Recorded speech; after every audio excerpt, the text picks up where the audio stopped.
Hooked. How companies control your attention. Have you ever picked up your phone just to check one message and suddenly realized that 30 minutes have passed?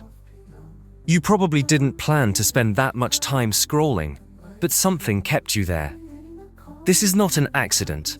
Companies design their products in a way that makes it very hard for us to stop using them. The book Hooked by Nir Eyal explains how this works. It shows the psychology behind why apps, websites, and even games grab our attention and make us come back again and again. The main idea is simple. Businesses want us to build habits around their products, and they do it by following a very specific pattern. This pattern is called the hook model, and it has 4 steps: trigger, action, reward, and investment. Let's break it down in a very simple way. Step 1. Trigger. A trigger is something that tells you, hey, open the app. It can be external, like a notification, a message, or an email. Or it can be internal, like boredom, loneliness, or stress. For example, when you feel bored, you might automatically open TikTok or Instagram. Step 2. Action. The action is what you do in response to the trigger. Maybe you click on the app, start scrolling, or check your messages. It's usually something very quick and easy.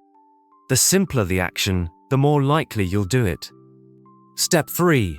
Reward. This is the most powerful part. When you scroll through social media, you don't know exactly what you're going to see. Maybe it's a funny video, maybe it's a friend's update, maybe it's something shocking.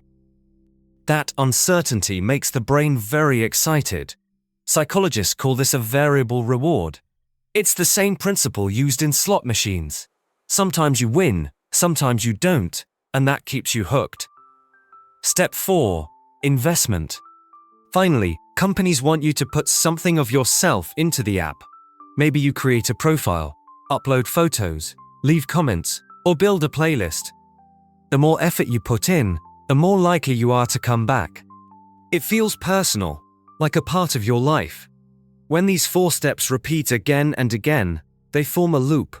This loop turns into a habit. And once it's a habit, you don't even think about it, you just do it automatically. Now, why does this matter? Because attention has become the most valuable resource of the modern world. Social media companies, streaming platforms, and game developers all compete for it. The more time you spend on their apps, the more money they make through ads, subscriptions, or in-app purchases. This doesn't mean that all of this is bad. Some habits can be positive. For example, fitness apps can use the same psychology to encourage people to exercise regularly.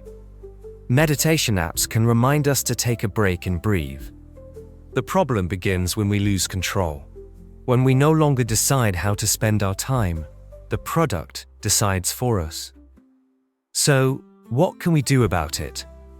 The first step is awareness.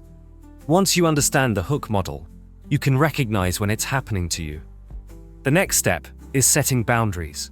Turn off unnecessary notifications, limit screen time, and choose apps that actually make your life better. Remember, companies may design products to hook you, but at the end of the day, you still have the power to choose how you spend your attention.